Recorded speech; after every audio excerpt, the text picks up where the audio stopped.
नमस्कार. आज आपण मानवी दुःखाची निर्मिती आणि त्यामागील प्राचीन वैज्ञानिक सूत्रांचा अत्यंत रंजक उलगडा करणार आहोत. पण मानवी दुःखाचं नेमकं मूळ कारण काय असेल? चला, मनाच्या या अत्यंत गुंतागुंतीच्या यंत्रणेत सखोल डोकावून पाहूया. बुद्धांच्या मते जो प्रतित्य समुत्पाद जाणतो तो धम्म जाणतो. ठीक आहे, तर ह्या अत्यंत सखोल सत्याचा वेध घेऊया.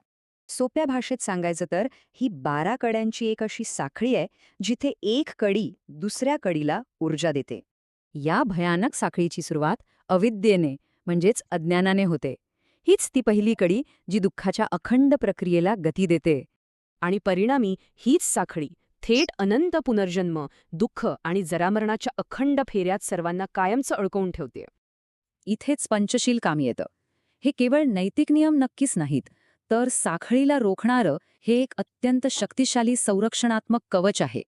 सर्वात रंजक गोष्ट म्हणजे पंचशीलातील प्रत्येक शील या दुःखाच्या साखळीतील एका विशिष्ट हानिकारक कडीला थेट निष्प्रभ करतं.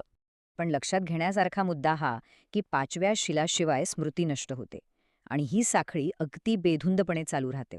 अंतिम उपायाचा विचार केला तर अष्टांग मार्गाचे हे प्रज्ञा, शील आणि समाधीचे 3 स्तंभ दुःखमुक्तीची मास्टरकी तयार करतात. अविद्याविरुद्ध सम्यक दृष्टी. निसर्गाचा हा कार्यकारणभाव खऱ्या अर्थाने समजून घेतल्याने साखळीच्या थेट मुळावरच अगदी अचूक आघात होतो. तसेच सम्यक वाचा, कर्मांत आणि आजीविका या नैतिक पायऱ्या साखळीचं इंधनच कापून टाकतात.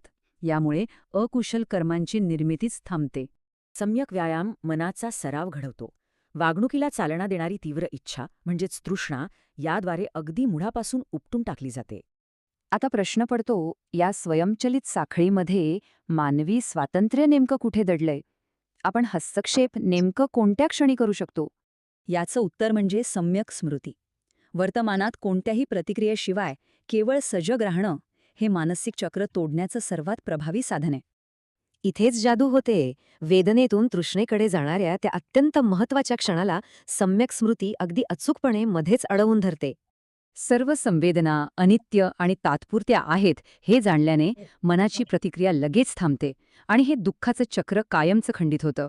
जर दुःखमुक्तीची गुरुकिल्ली सजग निरीक्षणच असेल तर मनात उठणाऱ्या पुढच्या संवेदनेकडे कसं पाहिलं जाईल, विचार करण्यासारखीच गोष्ट आहे.